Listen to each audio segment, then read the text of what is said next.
Because Okay, I guess we should talk about the panel. yeah, what's up, guys? Yeah, I'm talking.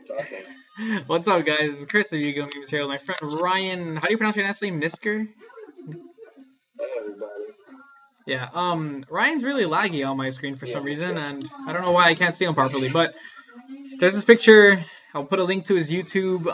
He's an upcoming YouTuber. You should really check him out. He really does a lot of good content. He puts a lot more effort into YouTube than I sure as hell do. So I think you should subscribe. You should subscribe to him and unsubscribe to me.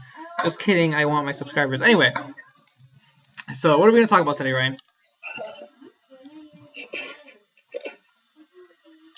We're gonna talk about the ban list because I see on all the Yu-Gi-Oh groups there are a lot of questions being asked, and I just thought it'd be cool to kind of answer some of them. One of the things that I want to talk to you about is hand traps for the new format. What do you think is going to be more dominant? Do you think Maxie is still going to be more important, or do you think it'll kind of turn more to Valor for the main game? To be honest, like I'm a really big fan of hand traps. I love maining hand traps in a lot of decks. Ever since I started playing Chaos Dragons, I've always tried to main hand traps in certain decks. I noticed that this most recent format, everybody was maining Maxie, mainly because of the fact that Dragon Lures were such a big thing, and Maxie not necessarily stopped them, but it did slow down a lot of plays, like the opening the breeze play. It was more, I guess, optimal than Valor. And Maxie hit Fire Fist, it hit Mermails, all that Dragon Rudies, all that good stuff too. But you think about it now, these decks that I think personally are going to be really good don't really suffer from Maxie. Like, yeah, Fire Fist, Maxie the Wolf Bark, they're going to stop there. I personally think Valor is going to be the more dominant hand trap. But even then, I don't even think you need to play hand traps this format. I guess that's really preference. Yeah, I don't know. I know a lot. There were a couple people. I think it was Dale. Yeah, Dale Bolito said that hand traps were in the game, and Slim did a video, did a quick video about it, saying that pretty much hand traps were in the game. So maybe they'll die out. I'm sure they'll always still be a thing, but maybe this format they could die out because I think Valor, if there were to be a more dominant, but I don't see a lot of decks suffering from Valor. Like a lot of people are going to be playing Bujin. I don't think they suffer. I don't think Valor or Maxie completely dead against them. I don't think Valor does much against them at all. Yeah. Yeah, like. I don't like how Tory guys at 3. What happened? I don't like Tory guy at 3. Oh, see, I love Tory at 3. Just because I miss Tory in general. Like, I honestly wish they would have brought back Sangan along with Tory. That would have been really, really fun. But then I'd be asking for a broken game. No, I don't like it because of Downer Magician. Downer Magician, there are going to be so many plays that just like Turgon to Levier, Levier bring the monster back, and then Downer Magician over it, and it's going to be busted. And Downer Magician comes out in Legacy of the Valiant, right? Yeah. Oh yeah, so that's coming soon, and that's kind of bad too, I guess. But then again, what decks really utilize Torguide right now? I guess you can argue, windups and ghost tricks, I guess, but the decks that run Torguide nowadays aren't really big decks that are really feared. Like a lot of people are thinking of like Harpies and Bujins. Again, I'm sorry to use that reference. I just honestly think Bujins are going to be really good. Mermails, Fire Fist, Black Wings, all that stuff. Like, there's not really much you need to main Torguide anymore. It's not the $180 secret it used to be. Yeah. Do you think there will be like a dominant kind of tier 0 deck? I don't think there's going to be a tier 0 deck this far. I know Bujin, the closest thing I can think of is Bujin, because I know Bujins, I haven't looked into the support yet, but I know Bujins are getting some disgusting support later on in the future. Oh yeah, well, there's always going to be a meta, but like, there's always going to be a meta, no matter how many times people complain, no matter how much people don't want it, there's going to be a good amount of decks that stand out when it comes to their consistency and how often they can pull off their plays. And personally, like right now, I'm not the best player. So right now I personally can't see what's gonna be like a greater deck because every deck has flaws, I think. Like I've been testing Fire Fist, I've been testing Boojins, I've been testing Mermails, I've been testing Blackwings, I've been testing Harpies. All those decks have major flaws against other matchups, and that's where siding comes into portion. But I have looked up the new Boojin support like post Legacy of the Valley, and it gets insanely good and insanely consistent, and it's ridiculous.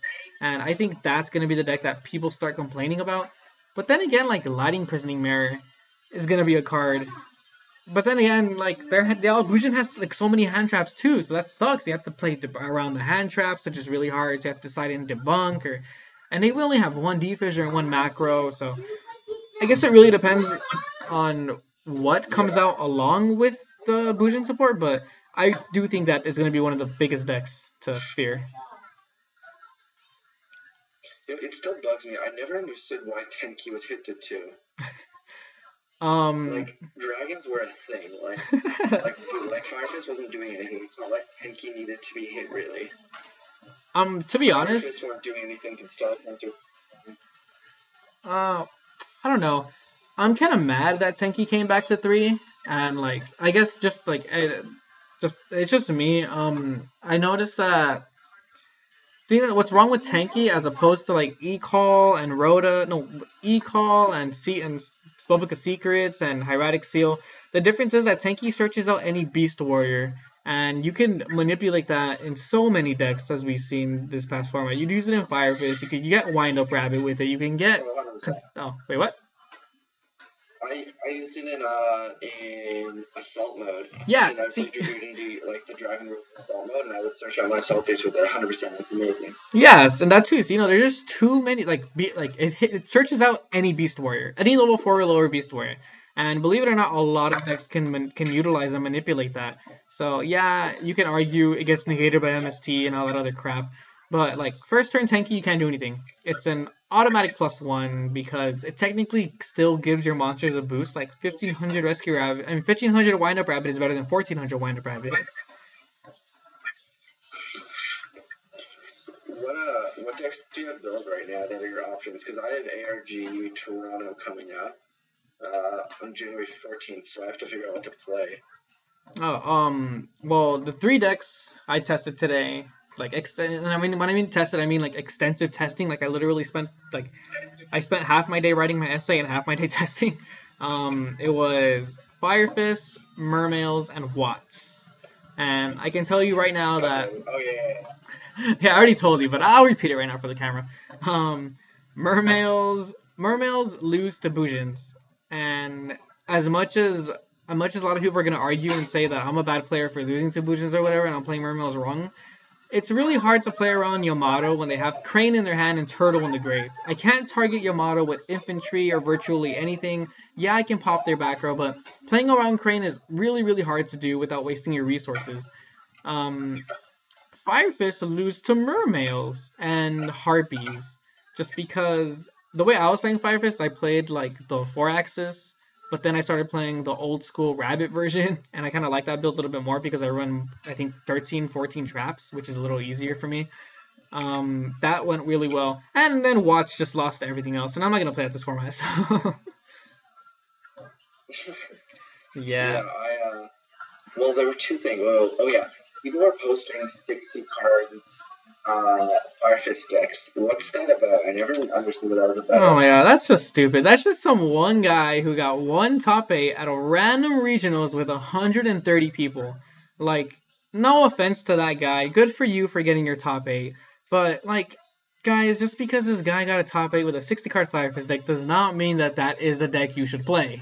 Like, he literally went out of his way. Exactly. Yeah, he went out of his way to troll and say, hey, I'm going to play a deck that makes no sense and see how far I get. And, like, I messaged him and I asked him, hey, what'd you play? He played, like, 1 or 2 Fire Fists. And I was like, he played, like, 1 or 2 Dragons. And I was like, okay.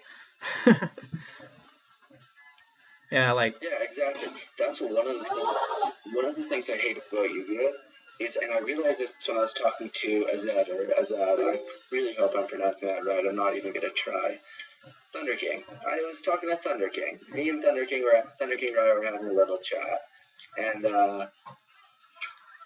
he was saying that he was talking to me about what deck to play, and I said like, oh, you should play what did I say? I think I told him to play Battling Boxer, and then he said he wants to play Dragons because he wants to win.